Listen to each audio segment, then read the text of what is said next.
మీద నుంచి లేవగానే చాలామంది కాఫీ కప్ పట్టుకుంటారు. కమ్మడి కాఫీ వాసన చూడగానే శరీరంలో మొత్తం యాక్టివ్ అయిపోతుంది. ఉదయాన్నే మంచి కాఫీ టేస్ట్ చేస్తుంటే ఆ రోజంతటికి కావలసిన ఎనర్జీ అంతా వచ్చేస్తుంది.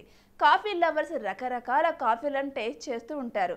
Cold coffee, black coffee, chocolate coffee అంటూ బోలెడు కాఫీలు తాగుతుంటారు. మరి ఘీ కాఫీ ఎప్పుడైనా టేస్ట్ చేశారా? ఇది వినడానికి వెరైటీగా ఉన్న ఆరోగ్యానికి ఎంతో మంచిదని నిపుణులు చెబుతున్నారు.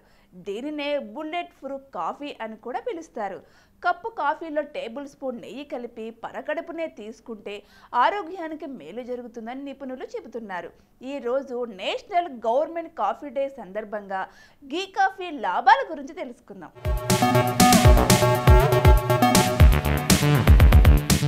దీని హిస్టరీ ఏమిటి?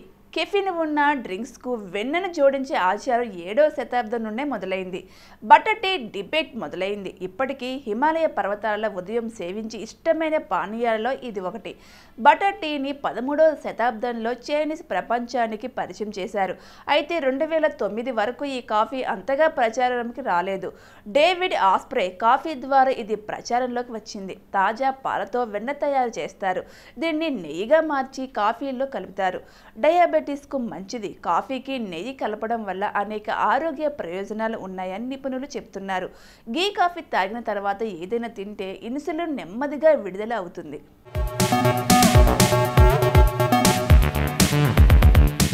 డయాబెటీస్, జీవక్రియ సమస్యలు ఉన్నవాళ్ళు నెయ్యి కాఫీతో మరింత ప్రయోజనం పొందే అవకాశాలు ఉన్నాయని న్యూట్రిషనిస్టులు చెబుతున్నారు. హార్మోన్ సమస్యలు దూరం.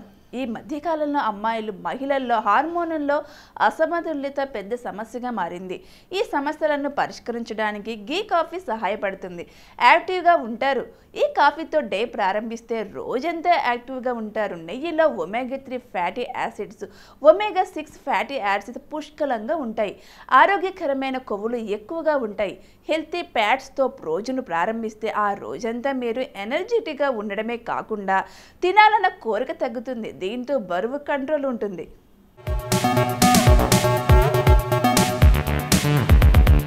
1997 భారతదేశం మొట్టమొదటి ఎలక్ట్రిక్ కారు రేవా బెంగళూరులో విడుదలైంది. 1896 ఎక్స్ కిరణంలో ఉత్పత్తి చేసే యంత్రం మొదటిసారి హేఎల్ స్మిత్ ద్వారా ప్రదర్శించబడింది. 1927 భారత పార్లమెంటు భవనం ప్రారంభించబడింది.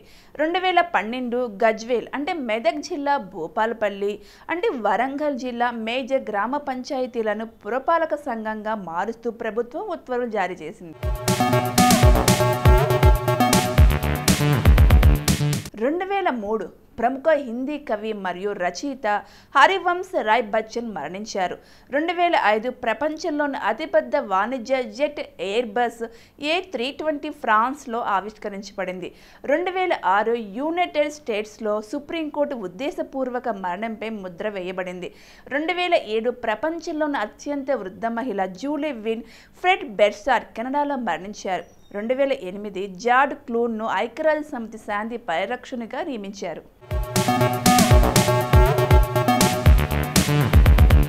2010 దేశంలోని 2 అతిపెద్ద ఆపరేటర్లు మరియు లేదా అసభ్య సందేశాల నుండి కస్టమర్లను నిరోధించడం ద్వారా చైనా వచన సందేశాల నిఘాను ప్రారంభించింది. 2011 యుఎస్ ఫెడరల్ కమ్యూనికేషన్ కమిషన్ కాంకాస్ట్ మరియు NBC యూనివర్సల్ మధ్య 28 బిలియన్ల విలీనాన్ని ఆమోదించింది. 2011 జో లీబర్మాన్ స్వతంత్ర యుఎస్ సెనేటర్ 2012లో కనెక్టికట్ నుండి తిరిగి ఎన్నికను కోరడం లేదని ప్రకటించారు.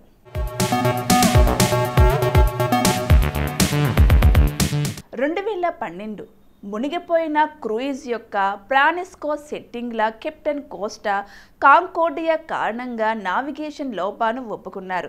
2012 ఒక ఔత్సాహిక ఖగోళ శాస్త్రవేత్త ఇంగ్లాండ్లోని పీటర్ బరోలా వివరించిన కొత్త నెప్ట్యూన్ పరిమాణాన్ని కనుగొన్నారు. 2013 సొమాలియా కొత్త ప్రభుత్వాల బహిరంగ దౌత్య సంబంధంగా అధికారికంగా గుర్తించబడుతుందని మోగడిషు యుద్ధం మొదటిసారిగా యుఎస్ ప్రకటించింది.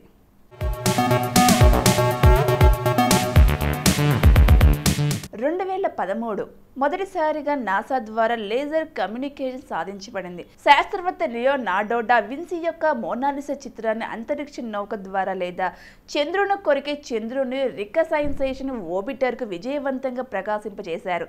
2014 బ్రిస్టర్స్కు చెందిన ల్యూయిస్ క్లార్క్ యునైటెడ్ స్టేట్స్లో కొత్త ప్రపంచ రికార్డు సాధించి ఉత్తర ధ్రువంలో ట్రెక్కింగ్ చేసిన అతి పిన్న వయస్కుడైన 16 ఏళ్ల వ్యక్తి అయ్యాడు.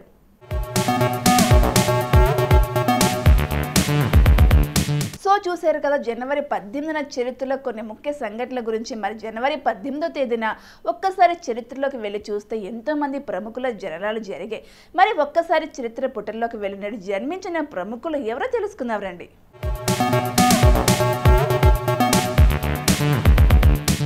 వీరప్పన్ లేదా కూసే మునుస్వామి. వీరప్పన్ గౌండ భారతదేశానికి చెందిన పేరు మోసిన బందిపోటు, చందనం, కలప, ఏనుగు దంతాల స్మగ్లర్ వీరప్పన్. కన్నడ కంఠీరవుడు. ఇంకా కొందరు నాయకులను కిడ్నాప్ చేశాడు, కొందరిని చంపాడు. ఇతని చేత హతమైన వారిలో కర్ణాటక రాష్ట్ర క్యాడర్కు చెందిన ఐఏఎస్ అధికారి పందిళ్లపల్లి శ్రీనివాస్ ఉన్నాడు.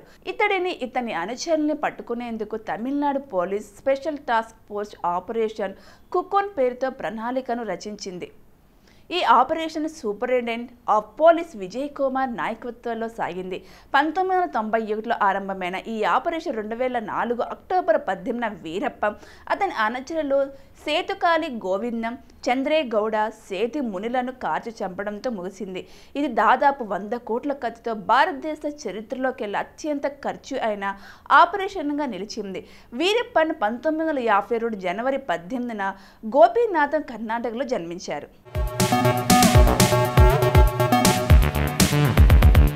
వినోద్ గణపత్ కాంబ్లీ మాజీ భారతీయ క్రికెటర్. ఆయన భారతదేశం తరపున మిడిల్ ఆర్డర్ బ్యాడ్మింటన్గా రాణించాడు. ప్రస్తుతం అతను క్రికెట్ నిపుణుడిగా వివిధ టెలివిజన్ ఛానల్లో వ్యాఖ్యాతగా వ్యవహరిస్తున్నాడు. వినోద్ కాంబ్లీ 1972 జనవరి 18న జన్మించారు. వినోద్ కాంబ్లీ ముంబైకి చెందినవాడు. అతను భారత క్రికెటర్ సచిన్ టెండూల్కర్కి చిన్ననాటి స్నేహితుడు. వీరిరువురు కలిసి పాఠశాల క్రికెట్ రోజుల్లో సెయింట్ జేవియర్ స్కూల్లో జరిగిన స్కూల్ క్రికెట్ మ్యాచ్లో 664 పరుగుల వర్షం కురిపించారు. వినోద్ కాంబ్లీ వ్యక్తిగతంగా 349 పరుగులతో దోహదపడ్డాడు. వారి కోచ్ రమాకాంత్ ఆచ్రేకర్ ఈ జట్టును ఇన్నింగ్స్ డిక్లేర్ చేయమని ఒత్తిడి చేశారు. వినోద్ కాంబ్లీ సెయింట్ జేవియర్స్ మొత్తం ఇన్నింగ్స్లో 37 పరుగులకు 6 వికెట్లు పడగొట్టారు.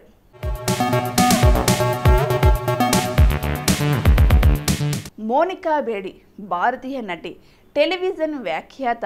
ఆమె 1990ల మధ్యలో హిందీ చిత్రాల్లో నటించింది.